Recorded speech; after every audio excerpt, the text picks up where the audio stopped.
Will you have Vice President Vance meet with President Zelensky next week while he's in Europe? I will probably be meeting with President Zelensky next week, and I will probably be talking to President Putin. I'd like to see that war end for one primary reason. They're killing so many people. You're losing millions of people on a battlefield. In this case, mostly the battlefield. You have 800,000 or 900,000 Russian soldiers are dead and very badly wounded, and the same thing with Ukraine. You have probably 700,000 with Ukraine. The numbers they gave are a little bit lower than that, but I believe those numbers aren't correct. I'd like to see it end just on a human basis. It's terrible what's going on. They have open fields with no protection. The only thing a bullet can hit is a human body, and the human body dies as soon as it gets hit. Now, I'd like to see that end. It's a ridiculous war. It would have never started if I were president. That war would have never started. Putin would not have started that war if I were president. And by the way, you wouldn't have had October 7th if I was president either. That mess would not have started. But no, I would very much like to help out. One of the things we're looking at with President Zelensky is having the security of their assets. They have assets underground, rare earth and other things, but primarily rare earth. And we want to have security. Really, we want security because, as you know, Europe is putting up much less money than us. NATO, Europe, call it whatever you want. And we're at probably 300 billion plus, and they're at probably, the real number is 100 billion. That's a lot of money, but it's 200 billion less than us, and there's an ocean in between.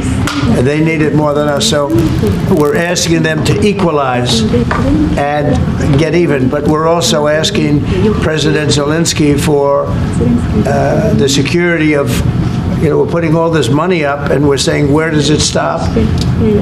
And yet, we want to see it out to an end. We want to see it end. But we are going to be asking for the security, and we've already told him, of an equal amount of something where our money, I mean, the American taxpayer is in for $300 billion. Biden never negotiated. He never told Europe to put in more money, and it got out of hand. Just like NATO. NATO, we were paying almost 100% of NATO.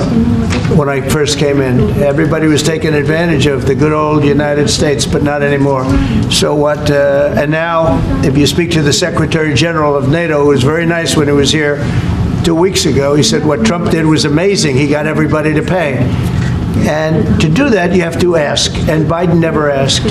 So we're in for probably close to $200 billion more than Europe, and yet obviously it affects Europe much more than us. So we would like them to stay, to equalize. They have to go more.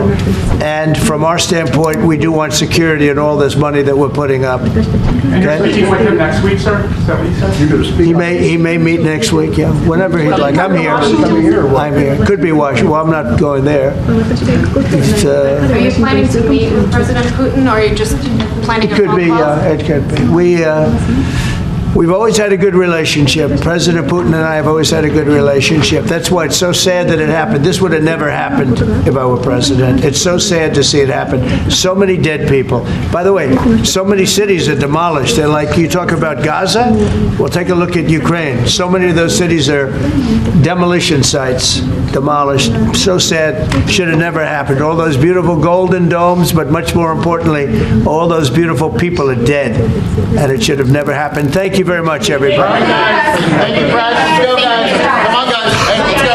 Thank you, guys. Let's exit. Thank you, guys. Let's go, guys.